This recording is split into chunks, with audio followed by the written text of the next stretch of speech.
Hi, I'm Maribeth Ditmars, and welcome back to my class, Finding Hope After Child Loss. This is session 4, and last time we talked about reaching out to others. We talked about reaching out to the community, reaching out to friends, reaching out to the church. But this week, my focus is a little different.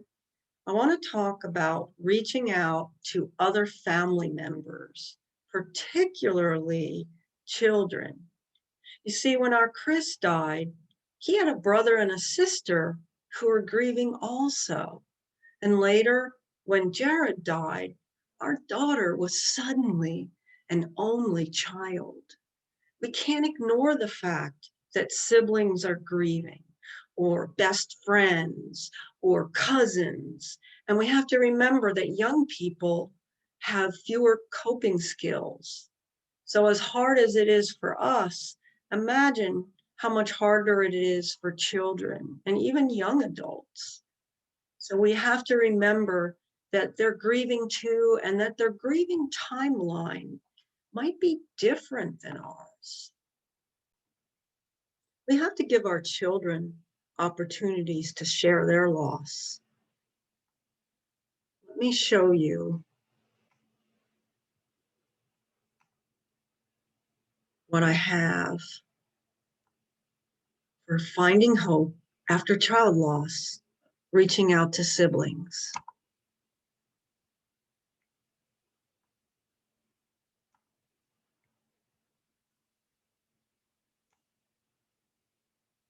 When you're reaching out to your other children, don't avoid the subject. Allow the children to ask questions about their lost sibling and help them process what's going on. Recognize that their grief timeline might be different. Reassure them that they should not feel guilty when they go outside and play and have fun. Tell them that their sibling would have wanted it that way. Arrange counseling resources. When our Chris passed, hospice provided a whole year of free counseling for our Jared. They came to his school and they brought age-appropriate materials for him to read, to color, and discuss. Reaching out to your other children also includes letting their teachers and coaches know that they have experienced a significant loss. And if your child doesn't want to talk, don't force them. Reassure them that you love them and that you will listen when they are ready. And, sometimes if they hear you talk about it with another adult first in a gentle way, then they'll have the courage to talk also. If you see alarming behavior changes, such as self-harm, not eating, drug use, running away, get professional help immediately for your family. And it's not shameful or even uncommon for that to be necessary. Another important thing about having your child lose a sibling is to remember that we need to share God's promises to our other children. As tragic and sad as it is to lose a child and to lose your loved one, it's a perfect opportunity. It's a perfect opportunity to talk about God's kingdom. It's a perfect opportunity to talk about what happens when their sibling went to heaven. And, if you're not really sure yourself, it's also a perfect opportunity to explore the Bible together. We want to share God's promises with our other children.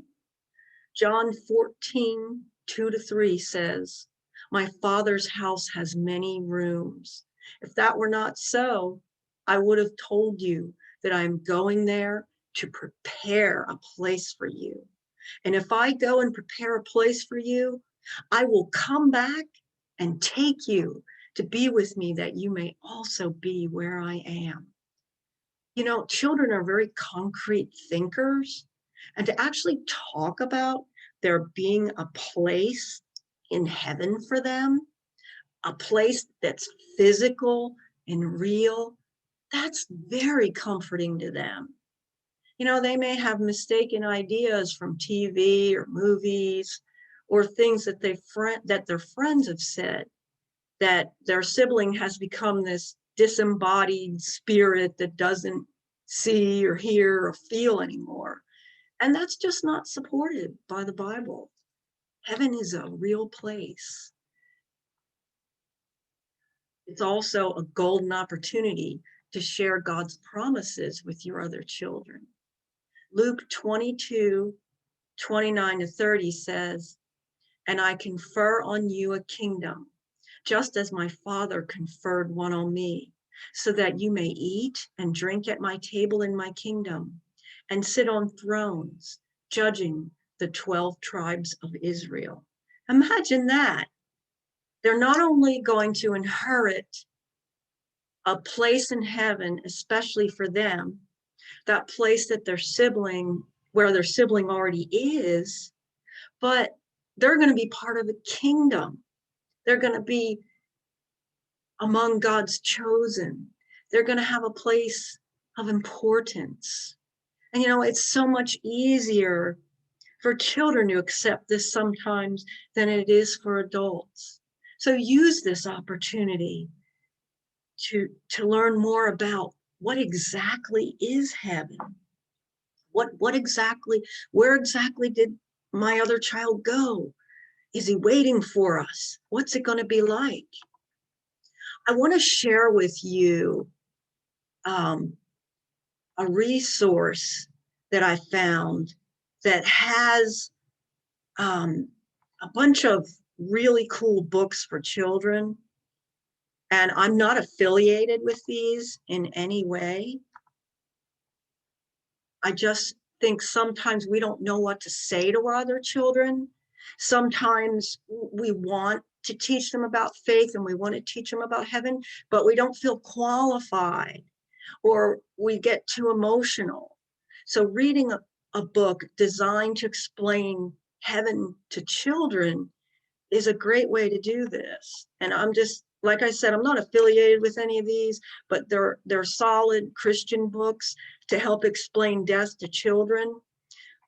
This one's for ages 7 to 12. It's over 100 amazing questions kids ask about heaven and angels. Here's another one, Heaven for Kids by Randy Alcorn. I have read the adult version of this, Heaven, and it gave me so much comfort, and it dispelled some of the myths that I had in my mind from sources that weren't true. Maybe when you were in school, you had to read Pilgrim's Progress. Well, here's Little Pilgrim's Progress. It explains how everything in heaven and the kingdom and salvation, how all that works for kids. This one's called Someday Heaven by Wayne McLaughlin. Someone I Love Died.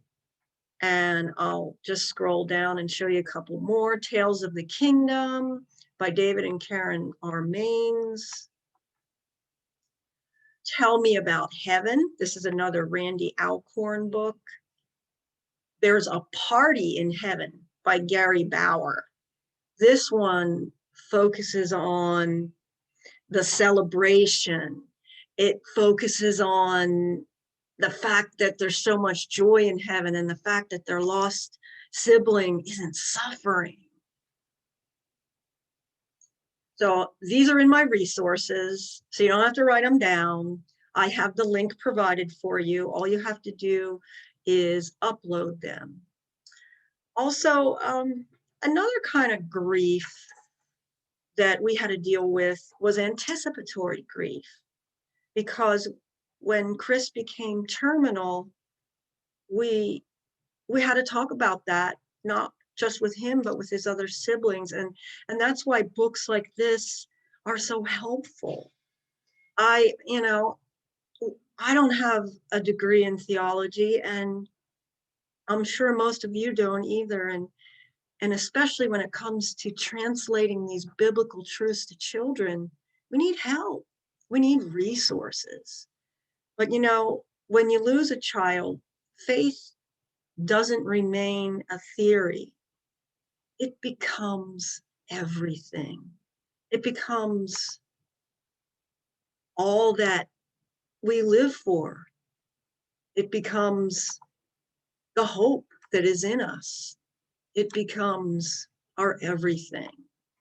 I want to share another resource that I found, which is really cool. This is, and again, this is in my resources.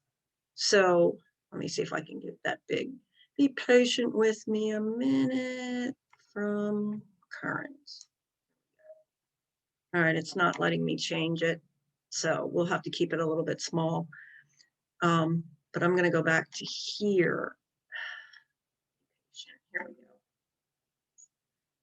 This is a list of verses and what they say about 1 minute after a believer dies. Angels usher your soul to heaven, and there's the verse. You immediately enter God's presence. There's the verse. You are conscious, in command of your thinking, feeling, speech, and memories. You participate in magnificent worship with angels and believers before the throne of God, and that's in Revelation. And you are aware to some degree of activities and events on earth. That's in Revelation also. Plus, I found some other verses that talk about awareness in heaven, and I've included them in the resources as well. And the last one, you will recognize and communicate with believers who preceded you to heaven. What a comforting thought that is. These are all the questions that children will ask. These are all the questions that we sometimes don't feel equipped to answer. And we can learn together with our surviving children. Revelation 21:4 says, He will wipe every tear from their eyes. There will be no more death or mourning or crying or pain, for the old order of things has passed away. Now, Revelation teaches us that after the return of Jesus, there's going to be a whole new heaven and a whole new earth. I used to tell my Jared after Chris passed and my daughter Erin, I used to say, picture all your favorite things and all your favorite activities and all of your favorite people. That's heaven. And I want to conclude by reading one last verse. This is Matthew 18:2-4. He called a little child to him and placed the child among them. And he said, truly I tell you, unless you change and become like little children, you will never enter the kingdom of heaven. Therefore, whoever takes the lowly position of this child is the greatest in the kingdom of heaven. And what's that telling us? It's telling us that God cherishes the innocence of children, and he wants us to be innocent like children in the way that we trust him. And that's hard to do when you're grieving, but we can actually learn this from our other children, from our surviving siblings, as we explore the word with them. So I encourage you to comment on our Facebook group, download my resources. Let me know how it goes. I want to hear from you. And God bless till next time.